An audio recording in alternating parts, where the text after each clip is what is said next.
السلام علیکم ناظرین، میں ہوں ایڈوکیٹ زبیر کندی۔ آج مزدوروں کے حوالے سے ہم بات کریں گے۔ یکم مئی ہے، یکم مئی میں مزدوروں کا دن جو ہے وہ بنایا جاتا ہے کہ آج یکم مئی ہے تو ہم چھٹی منا لیں۔ یہ چھٹی نہیں ہے بلکہ مزدوروں کے تحفظ اور مزدوروں کے حقوق کی آگاہی کا دن ہے۔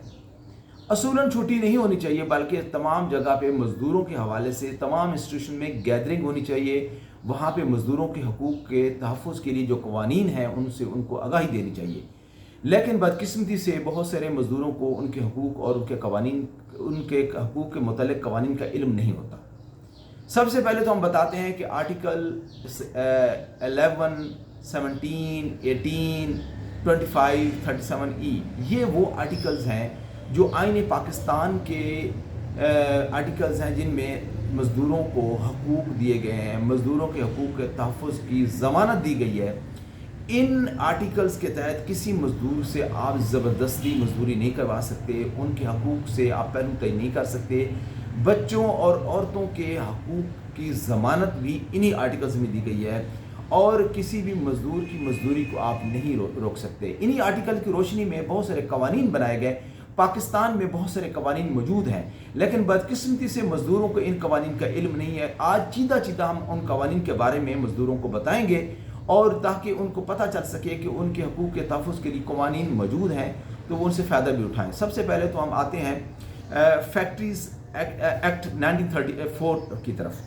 1934 میں فیکٹریز ایکٹ بنا تھا جس کے تحت مزدور سے صرف 8 گھنٹے مزدوری لی جا سکتی ہے، 8 گھنٹے اس سے کام کروایا جا سکتا ہے، اور اسی طریقے سے اس کو ویکلی جو ہالیڈیز ہیں وہ بھی اس کے لیے ضروری ہیں۔ وہ بھی فیکٹریز ایکٹ کے تحت 1934 کے تحت اس کو ویکلی ہالیڈیز ملیں گی، چھٹیاں ملیں گی، یعنی کہ جیسے اتوار کی چھٹی ہوتی ہے، جو جمعے کی ہاف ڈے ہوتا ہے تو وہ اس کو ملے گا مزدور کو۔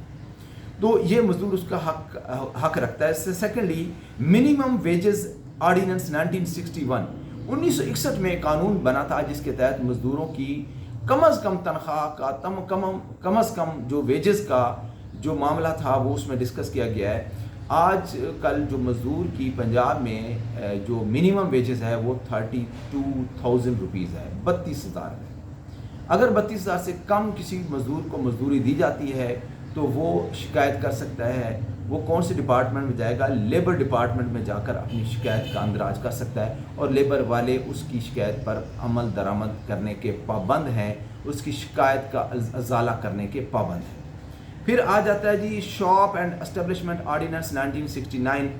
یہ جو پرائیویٹ شاپس ہیں یا سٹورز ہوتے ہیں وہاں پہ لوگ کام کر رہے ہوتے ہیں، یہ ان کے حقوق کے تحفظ کی ضمانت دیتا ہے۔ ان کی ہالیڈیز کے بارے میں، ان کی میٹرنٹی لیوز کے بارے میں، خواتین کی میٹرنٹی لیوز کے حوالے سے بھی یہ قانون کو مددگار ہے کہ کوئی بھی خاتون بھی میٹرنٹی لیو لے سکتی ہے۔ سیکنڈلی جو سب سے امپورٹنٹ بات ہے وہ یہ ہے کہ کسی بھی جیسے کریانے کی کوئی شاپ ہے یا کوئی سٹور ہے وہاں پہ مزدور کام کرتا ہے، تو ایسا نہیں ہے کہ جب مالک کی مرضی آئے اس کو نکال دے، جب مرضی آئے رکھ لے، جب مرضی آئے پیسے دے، جب مرضی آئے پیسے نہ دے، ایسا نہیں ہے۔ ہر شاپ یا اسٹیبلشمنٹ جس کو بولا جاتا ہے اس کے بارے میں قانون موجود ہے۔ اس کے بارے میں ڈیٹیل ہم انشاءاللہ نیکسٹ ویڈیو میں بتائیں گے۔ آج ہم چیدہ آپ کو آپ کے حقوق کے تحفظ کے بارے میں یا قوانین کے بارے میں آپ کو بتا رہے ہیں۔ آگے آ جاتے ہیں انڈسٹریل ریلیشن ایکٹ 2012۔ یہ آپ کی رائٹ آف یونین کو بارے میں کہتا ہے کہ رائٹ آف یونین کو مزدور اپنی یونین بنا سکتے ہیں، اکٹھ کر سکتے ہیں، اپنے حقوق کے لیے آواز اٹھا سکتے ہیں۔ Protection against the unfair dismissal, labour codes and jurisdiction. اچھا، اس میں سب سے پہلی بات یہ ہے کہ جی اگر کسی بھی فیکٹری سے کسی مزدور کو نکال دیا جاتا ہے تو وہ اپنی ڈسمسل کے یا نوکری کی برخاست کرنے کے بارے میں لیبر کوڈ سے رجوع کر سکتا ہے۔ وہ لیبر کوڈ میں اپلیکیشن دے گا، لیبر کوڈ ان کو بلا لے گی، پوچھے گی بھئی کیوں نکالا ہے اس کو۔ اگر کسی مزدور کو کوئی اگر سپوز نوکری سے نکال دیا جاتا ہے یا اس کو وقت پر جو ہے ویجز نہیں دیا جاتے، تو ویجز اتھارٹیز موجود ہوتی ہیں جس کا نام ویجز اتھارٹی ہے۔ تو وہ ویجز اتھارٹی کے پاس آپ ایک سمپل سا فارم ملتا ہے، آپ جائیں گے، ایک کوئی مزدور اگر کوئی شاپ والا یا دکاندار یا کوئی فیکٹری والا یا کوئی کسی قسم کی جو اسٹیبلشمنٹ ہے جو کمرشل کوئی ایکٹیویٹی کرتا ہے بندہ، وہاں پر اس نے کسی کو امپلائی رکھا ہوا ہے، تو وہ اگر اس کی تنخواہ نہیں دے رہا उसके साथ कोई ज़्यादती कर रहा है तो वो सबसे पहले एक वेजेस अथॉरिटी के पास जाएगा। वेजेस अथॉरिटी के दफ्तर मौजूद हैं, जो कोर्ट की फॉर्म में काम करते हैं दफातर उनके, तो वहाँ पर जाकर एक फॉर्म मिलेगा, सिंपल सा फॉर्म होता है, वो फॉर्म आपने फिल करना है। अगर आप फिल करना नहीं आता तो आप वहाँ पे अमला मौजूद होता है, वो आपका फॉर्म फिल कर देगा, वो तमाम डिटेल लिख देगा, तो वो आप वहाँ जमा करवा देंगे, तो वहाँ पर वो आपकी शिकायत का अंदराज हो जाएगा और आपको जो तनख्वाह होगी वो आपको मिल जाएगी। आपकी तनख्वाह कोई भी रोक नहीं सकता, कोई आपकी तनख्वाह जो है वो हज़म नहीं कर सकता अगर आप वेजेस अथॉरिटी में एप्लीकेशन दे देंगे। इसमें कोई इतना मुश्किल काम नहीं है, आपको वकील करने की ज़रूरत ही नहीं है, आपको वकील करने की ज़रूरत नहीं है। आगे आ जाता है सोशल सिक्योरिटी इंस्टीट्यूशन जो हैं ये पंजाब में काम कर रहे हैं, हर जगह पे सोशल सिक्योरिटी इंस्टीट्यूशंस मौजूद हैं।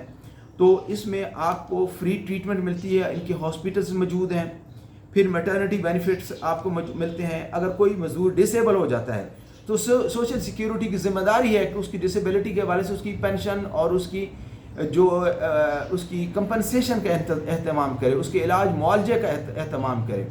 वो जो फैक्ट्री है वहाँ से भी पैसे मिलेंगे और सोशल सिक्योरिटी का जो ऑफिस है वो उस मज़दूर को पैसे अदा करेगा। खुदा न खास्ता किसी का बाजू कट जाता है, किसी का हाथ कट जाता है, किसी की टांग कट जाती है, तो गवर्नमेंट उसके पैसे देगी और जिस इदारे में वो काम कर रहा है वो इदारा भी पैसे देने का पाबंद होगा।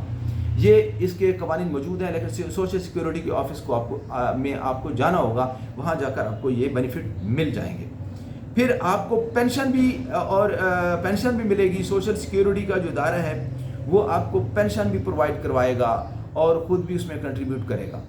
इसी तरीके से EOBI employees old age benefit institution, इसके तहत जो रिटायरमेंट, अगर कोई जैसे मजदूर कहीं काम कर रहा है, किसी शॉप में, किसी फैक्ट्री में, कहीं भी को काम कर रहा है, तो बेचारा काम करते करते बूढ़ा हो जाता है और वो काम करने के काबिल नहीं रहता, तो पेंशन उसका हक है। घर बैठे उसको लमसम अमाउंट में उसको पेंशन दी जाएगी, जिससे उसका खाने पीने का, इलाज मुआवजे का गुजारा चलता रहेगा। अगर कोई मजदूर दौरान जॉब अपने काम के दौरान फौत हो जाता है, उसके साथ कोई एक्सीडेंट हो जाता है, तो उसकी बेवा को पेंशन मिलेगी। वो EOBI, ये जो employees old age benefit institution है, वो पाबंद है इस चीज़ का कि वो तमाम इदारे जो कमर्शियल इदारे हैं, जैसे कमर्शियल एक्टिविटी कर रहे हैं, जो फैक्ट्रीज़ हैं, शॉप्स हैं, स्टोर्स हैं, इस तरह के वो तमाम इदारों को पाबंद करता है कि वो अपने एम्प्लॉयज़ की EOBI जो है रजिस्ट्रेशन करवाए। तो जो इदारा जो जहाँ कोई नौकरी कर रहा होता, तो वो इदारा पाबंद है कि वो EOBI के फंड्स में अपने एम्प्लॉयज़ की तादाद बताए और उनके हिसाब से वो पैसे वहाँ जमा करवाता रहे। तो ये कवानीन मौजूद हैं जो आपको बहुत फेवर देते हैं। फिर इसके बाद आपके लेबर कोर्ट्स आ जाती हैं, लेबर डिपार्टमेंट्स आ जाती हैं, लेबर ऑफिसर्स मौजूद होते हैं। आप लेबर ऑफिसर्स को भी शिकायत कर सकते हैं, लेबर डिपार्टमेंट में जाकर अपने मसाइल का हल ले सकते हैं। इलाज मुआवजे के लिए आप सोशल सिक्योरिटी हॉस्पिटल में जा सकते हैं, फ्री ऑफ कास्ट आपका और आपके बच्चों का इलाज मुआवजा होगा। और एक और अहम बात बताता चलूँ कि मज़दूरों के बच्चों की शादियों के लिए भी ग्रांट्स मौजूद होती हैं। आप सोशल सिक्योरिटी के ऑफिस में जाएं, वहाँ पर अपने बच्चों की शादियों के हवाले से भी ग्रांट वसूल कर सकते हैं, बच्चों की तालीम के हवाले से भी ग्रांट वसूल कर सकते हैं। वहाँ पर आपको जाना होगा, आप जाकर एक सिंपल सी दरख्वास्त देंगे और आपको आपके हकूक़ मिल जाएंगे। जो बहुत सारे लोग हैं जो फ़ायदा उठा रहे हैं, लेकिन आप फ़ायदा नहीं उठा रहे, इसलिए हमने ये वीडियो आपके लिए बनाई है ताकि आप इससे फ़ायदा उठा सकें। इसके अलावा अगर किसी मज़दूर को कोई इदारा ज़बरदस्ती करता है या उससे ज़बरदस्ती काम लेता है या उसको जो मुज़र सेहत उससे काम करवाया जाता है और ज़बरदस्ती की जाती है, तो उस हवाले से भी शिकायत कर सकता है। और शिकायत के लिए आपके पास लेबर डिपार्टमेंट मौजूद है, आप लेबर कोर्ट भी जा सकते हैं। आप इसके अलावा जो आपको तनख्वाह को ना दे, तो आपको मैं पहले बता चुका हूँ, वेजेस अथॉरिटी है। वेजेस अथॉरिटी एक काइंड ऑफ कोर्ट होती है, एक अदालत होती है जिसके अंदर जाकर आप दरख्वास्त देते हैं और उसके ऊपर इतना लंबा चौड़ा आपका केस नहीं चलता, 6 मंथ के अंदर अंदर आपका काम हो जाता है। उसमें वकील करने की भी ज़रूरत नहीं होती। वो अदालत आपके या वो इदारा आपके मामलात की खुद तहफ़्फ़ुज़ की ज़मानत देता है। तो गवर्नमेंट ने, हुकूमत ने, रियासत ने आपके लिए बहुत ज़्यादा इंतज़ाम कर रखे हैं। آپ فائدہ نہیں اٹھاتے تو پھر آپ کی مرضی، ہم نے تو آپ کو آگاہی دینی تھی۔ آگاہی کے سفر میں ہمارے ہم سفر رہیے۔ امید ہے یہ ویڈیو آپ کو اچھی لگی ہوگی۔ ہماری ویڈیو کو لائک کریں، سبسکرائب کریں اور ہمارا ساتھ دیں۔ بہت شکریہ۔